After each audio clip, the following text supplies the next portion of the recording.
Hello everyone, my name is Dr. Brittne Martin and welcome to Doctoral Bomb, where we're going to teach you how to enhance your career, your professional life, and your personal life as well. So we have a phenomenal guest here, Patricia. I'm going to allow her to introduce herself. Hi, my name is Patricia McClure-Chessier.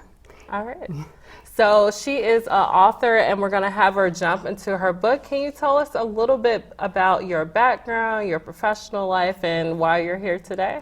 Absolutely. So again, my name is author Patricia McClure-Chessier, and I have been in the healthcare field for over 25 years.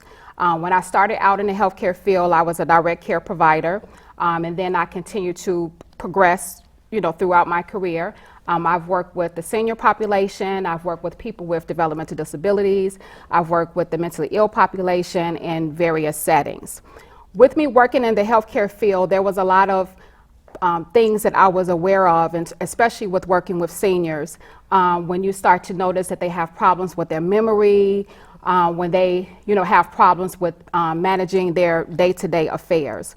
And so the first book that I wrote, which is Losing a Hero to Alzheimer's, The Story of Pearl, this book is about my mother because I was my mother's caregiver. So basically what happened, if just in a nutshell, is that my professional career caught up with my personal life. So this is something that I did on a professional basis, but now it hit home. And so the purpose of me writing my first book, Losing a Hero to Alzheimer's, The Story of Pearl, is because I wanted to be able to share what I learned. I wanted to provide a book that will prepare that average caregiver, not necessarily, they don't have to be highly educated, but that average caregiver where they can see themselves and their family in my book. And so I wrote it to help other families go through what I've been through. And this book is actually really important to me too. I'm actually going through a situation with a family member now, so when I learned about your book, I thought it was really inspiring to sort of see the journey that you went through. Can you give us some of the nuggets or some pieces of information that you could share with us to sort of empower families to get through situations like this? Absolutely, absolutely. So I was the youngest of 4 children. And like I shared with you, that this is what I did in my professional career. So I was the one who, I guess, accepted my mother's illness first, because a lot of my family members were in denial, and a lot of them felt that, Patricia, you're reading into this, it's not that serious, so on and so forth. And so it got to be a situation where my mother's situation was unsafe. In my book, I also discuss how my mother and father's relationship, they had challenges, our family had challenges, and some people may call it dysfunctional, but I would say what family is not dysfunctional to a certain degree. But so what I would say is, whenever you have a terminal illness, whether if it's Alzheimer's or any other type of terminal illness, that's when you can really see the strength of the family and what the family is made of. And so in my book, I share all the dysfunction that went on prior to my mother's diagnosis, as well as going through it, and how it caused a division in my family. And if I can help someone else, I would just want to stress, the last thing you need is division in your family when you're going through a situation like this. So how did your family decide that you were going to be the caregiver? Who made that decision? Did you just step up, or how did that conversation take place? Very interesting question. So again, I'm the youngest in my family, and it was a situation where my mother's situation became unsafe, living with my dad. And so my mom said, well, let me back up. My mother had already told me, like, years ago, if I ever get in a situation where I can't care for myself or anything like that, Patricia, I want you to handle my affairs. So she made that very clear to me. And my mom had made me her power of attorney prior to her ever being diagnosed or anything. Looking back in hindsight, I would probably say that in the back of my mother's mind, she probably thought that that she possibly could have a problem with her memory. And the reason why I say that is because my grandmother had senility. And senility back then it's the same as what we call basically Alzheimer's or dementia today. So in a nutshell, my mom had made me her power of attorney, and so the situation with my dad was very unsafe, and my mom basically said, Patricia, I want to come and live with you and your husband. Okay. So I think we're going to take a quick break, and once we come back, we're going to dive a little bit more into your second book as well, and just sort of give people some advice as far as how to get through it again and what to look for with family members. Okay. All right. So welcome back again, and I want to take a deeper dive a little bit into your second book. Can you give us some of the information in your second book? Can you give us a little bit of advice that kind of came out of that one? Sure. So in my second book, which is a caregiver's guide for Alzheimer's and dementia, so basically what happened in my first book, when I would go out and speak and educate, do different presentations, I noticed that a lot of the same questions kept coming up at my different presentations. And so what I started to do is I started to journal some of those questions.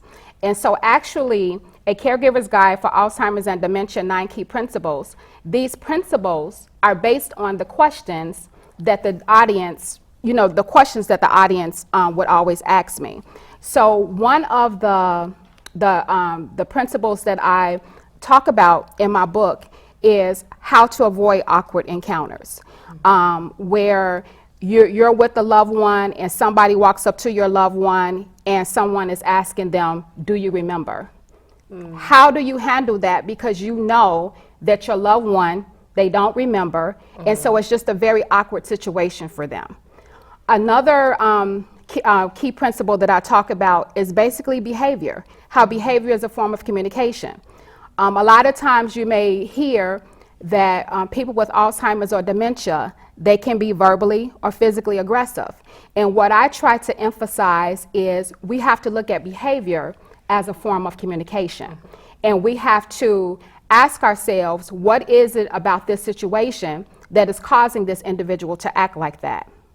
And another example I would give is I noticed that I kept hearing when I would go out and speak, that people would say, my loved one is always asking me or telling me, I want to go home.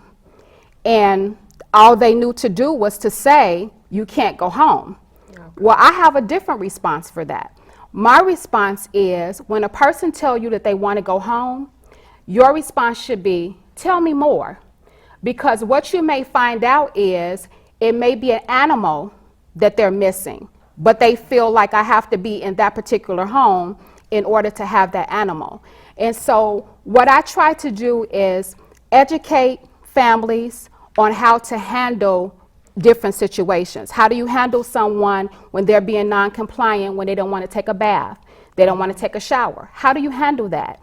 And what I wanted to do was put the material in their hand where they can look at it and say, not research, but I wanted people to have, I wanted to give people give them practical guidelines on how they can handle these different situations as a caregiver. So if you could go back a number of years, what's the one thing that you wish you had prepared for? Very good question, because when it hits home, yeah, very good question. I would have to say I spent a lot of time with focusing on my mom with her clothing. Because people with Alzheimer's, a lot of times they don't dress appropriate for the season. A lot of times they may want to wear the same clothes every day. And so I would have to say that at times I felt that if my mom didn't look a certain way, I felt that it would be a reflection of me. And so I spent a lot of time with, Mom, no, you can't wear that, you can't wear that. And so from that, I learned how it's about them. You want to avoid power struggles as much as you can. You want to give them options, but at the end of the day, you have to remember that they're an adult. And so what I had to learn from that experience is If my mother wanted to wear the same clothes every day, I allowed her to wear, it wasn't the same clothes, but I bought her multiple outfits. Okay. But I just think about the energy that I exerted in situations like that. And so when I look back, I would have to say overall, it was the energy that I exerted in certain situations that wasn't necessary. Okay. And I know that there was one thing that we wanted to touch on a little bit, which was guilt. So can you kind of quickly go over that for us, what an individual may feel if their family member is sick, and then we'll go back to break. Absolutely, absolutely. So what I struggle with guilt is when my mom was living with my husband and I, it got to a point where I wasn't able to keep her safe. I wasn't able to make sure that she didn't put herself in danger and she didn't put us in danger. However, I struggled with my own, how is that going to make me look? Or what are people going to think? Especially being from an African American family, typically you don't put your parents in a nursing home. And so I had to deal with all of that. I had to deal with, I'm a Christian, and I had to deal with how was that going to look, you know, to the church. And so I dealt with a lot of guilt. In addition to that, with me working in the field, I've seen quite a bit. So I know things can go well, and I know things sometimes don't always go so well. So I dealt with that too. I had to get to a point where I had to make the decision that was in the best interest of my mom, and it wasn't about me. And so what I tell people is when you're in this situation, the question comes down to, can you keep the person safe? Right. And if you cannot keep the person safe, then it's time to look for the next level of care. And you have to be truthful with yourself, because you may not be that person who can provide the next level of care. All right, perfect. So Patricia, I just want to thank you so much for sharing this story with us about your mother and writing these 2 books. And I hope to see you soon so that we can see all of the great work that you're doing in the field. So thank you so much for coming out today. Thank you. Thank you.